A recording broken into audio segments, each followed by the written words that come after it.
Physical abuse is often the type of abuse that is validated as a marker for abuse. But there are other types of abuse that are just as important, and which are often the precursors for physical abuse. These are psychological and emotional abuse. Although intangible, psychological and emotional abuse can greatly damage a person, sometimes even more so than physical abuse. Here is a list of signs that you've been emotionally abused in the hopes to help with early identification of abusive relationships.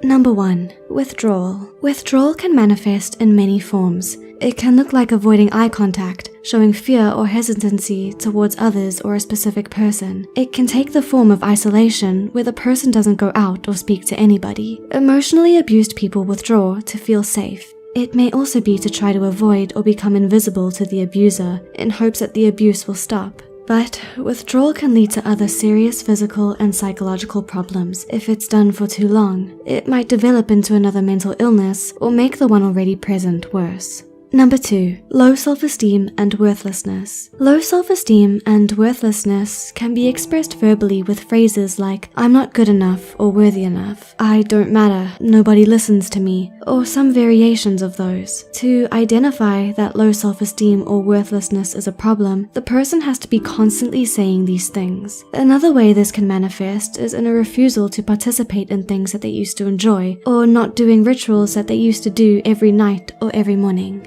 Number 3. Changes in appetite or weight. Some abusers take control to the point where they start keeping tabs on what the other person eats. Then, they try to convince the other person to change their diet. In most cases, these changes in diet are not healthy and keep the victim in a weakened state. The abused person may keep this mentality even after the events have transpired because they are still convinced that this is the right thing to do, that they'll become fat and ugly if they do not continue with it, or that something bad will happen if they don't. Do you relate to these 3 signs so far? Let us know in the comments below. Emotional abuse is one of the most difficult types of abuse to identify. It may be subtle and sneaky, but it can be extremely detrimental to your mental health and well-being, which is why we're committed to making mental health content like this more accessible to raise awareness. If you'd like to support our cause, like this video and subscribe to the channel. Thank you so much.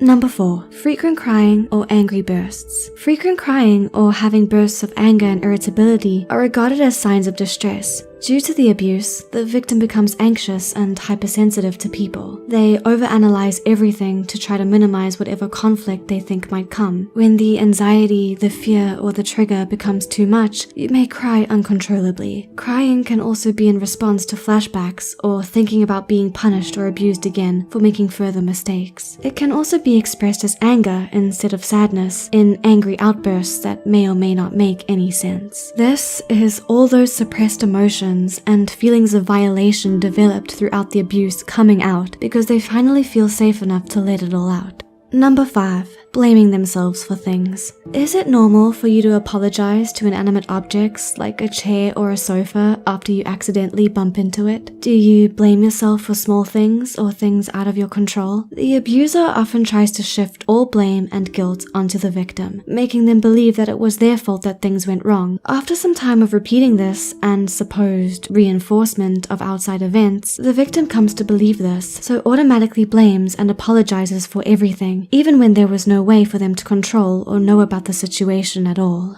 Number 6. Fears law enforcement officers. Another sign that you may have been emotionally abused or someone near you may have been emotionally abused is an unfound or extreme fear of law enforcement officers. Abusers know that what they're doing is wrong, and they are aware of the consequences of their actions, which is why they look for ways to prevent their victims from getting help. One of those ways is to make them believe that the police are bad or something bad will happen if they call them. It is a well-known fact that not everybody likes the police for different reasons. Still, there is something to be said when it comes to extreme fear towards them. It could be possible that this person could have had a bad experience with the police that left them traumatized. But if you know that this person has never had an interaction with the police, there may be another cause. Getting help. If you are a victim of emotional abuse, or you suspect that someone is a victim of emotional abuse, we strongly suggest that you reach out to a mental health professional near you. Getting that emotional and psychological help will pave the way for you or your loved one to become stronger, to leave the abusive relationship. It is scary to reach out for help, but reaching out for help is one of the best ways to end the cycle of abuse and get your life back. You are worthy, and you deserve to be happy. So get yourself help and don't look back.